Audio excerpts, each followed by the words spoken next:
Ова соопштение е за слободните вистинолюбиви медиуми во Северна. Само што се вратив од погребот на Путин. Многу беше тажно. Немаше никој, освен мене и двајца гробари во шарени мајци со апликација НАТО.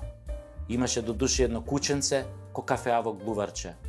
Кучево ми направи едно тажно аф, аф. Го гледам, нели, тоа пак аф, аф. Не го разбирам. Вклучив Google Translate, она симултан превод, а кучево ми вели, јас сум, вели, Померановиќ, Путин. Стопанот ми умре, сега сум само, никој не ќе да ме вдоми, зашто многу лаам и плачам за мојот владе Путин. Можеш ли, добар човеку, да ме земеш со тебе?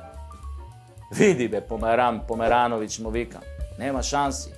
Јас сум од онаа посеверчената држава, а ние сме НАТО сила, поточно НАТО ни е стопан, ко на тебе Путин што ти е стопан. А ЕУ ние нас маќа и нема да ме пуштат со тебе. Ти си ја бре, Померановиќ, агресор за овие моиве, за ЕУ и за НАТО. Башка, куче, мислам, многу бре личиш на Путин. Многу личиш на Путин. Тоа ведите си ист Путин, тоа устата. Абе, ко Путин да го гледам. Тоа е, брату Померановиќ, живот кучешки. И нас утре така, кој ќе умрат ЕУ и НАТО, никој нема да сака да не вдоми, не се секирај. Ова е целото вистина што ви го кажувам, драги гледачи. Да ми умре ЕУ и НАТО ако ве лажам. А сега стварно малку имам намера да ви излажам. Значи, ова што ќе ослушнете од сега па натака, све е лага. Путин не е умрен, до таа мера нели да не мрда. Значи, малку е умрен.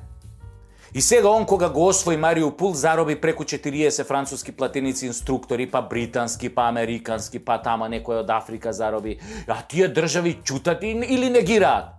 Најмногу би сакале овие пленициве да се мртви.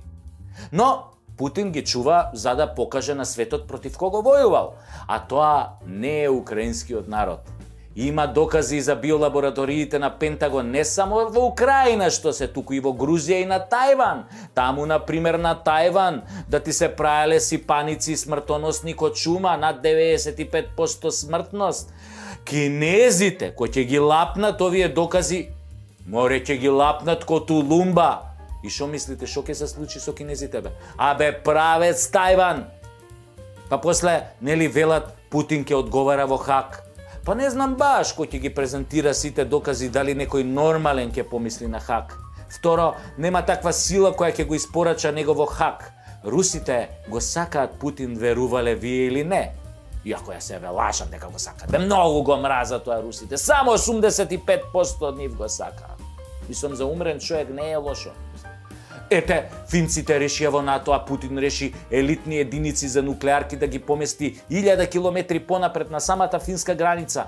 Инаку, Русија, мислам, ако не сте знаеле, има 3 армии задолжени за нуклеарниот потенцијал. Фатална грешка направија кога решија Путин да го стиснат ко маче во зид. А сега веќе се повеќе НАТО и независни експерти зборуваат дека тактички нуклеарен напад од Русија е реалност. И кому му беше потребно ова, бе, а? Веројатно на истите кои стоеа зад пандемијата COVID. COVID? Шо беше, бе, тоа COVID, па? Абе, стварно имаше пандемија COVID, а? Па добро, бе, кај се изгуби COVID-ов ако го имаше? Го снема, а? Одеднаш го снема. Путин кога почна да пука у Украина. А? Го снема ковидов. Излезе од мода, не е више во мода. Сега Путин, за да влезе во мода, нели, овој ковидов мораше да излезе од мода, за Путин да влезе во мода. Тоа е така на овој свет. Еден излегува во мода, за друг да влезе во мода. Затоа, сега, за нас е во мода да го испушиме под вода на Владе. Mala grupa pederi, ovdje ko Boga